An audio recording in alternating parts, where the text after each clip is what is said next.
gonna ruffle some feathers with this one, but working on the weekend doesn't make you a good teacher. Hi, my name's Lena, coach for new and first year teachers, and welcome to the 30-day Teaching Made Easy challenge, where over the course of 30 days, I'm gonna show you how to work smarter, not harder.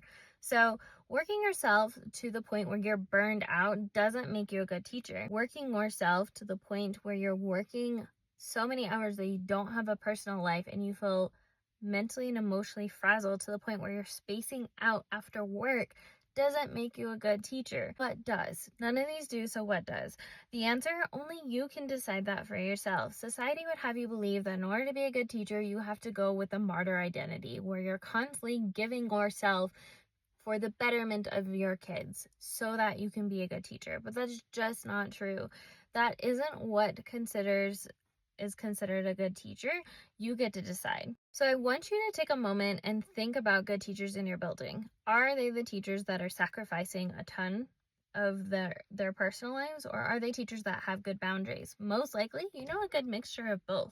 There are good teachers that do both, or have one extreme to another, or do one over the other. So I want you to imagine you're going into that classroom and you're observing them for the day. One of the teachers you look up to in your building, or one of the teachers you know.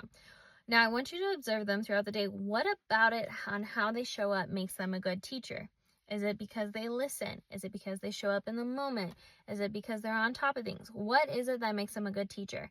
Now I want you to ask yourself, is that because they gave up their personal life in your answer?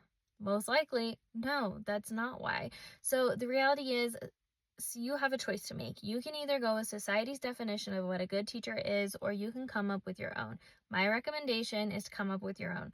So if nobody could judge you, if no one could be mad at you, if it wasn't wrong, if there was no way to get this answer wrong, what is a good teacher to you? How do you measure a good teacher? What does success look like to you? Write that down and remind yourself, this is what the definition of a good teacher means to me. I'm letting go of the definition of what a good teacher is that society would have me think.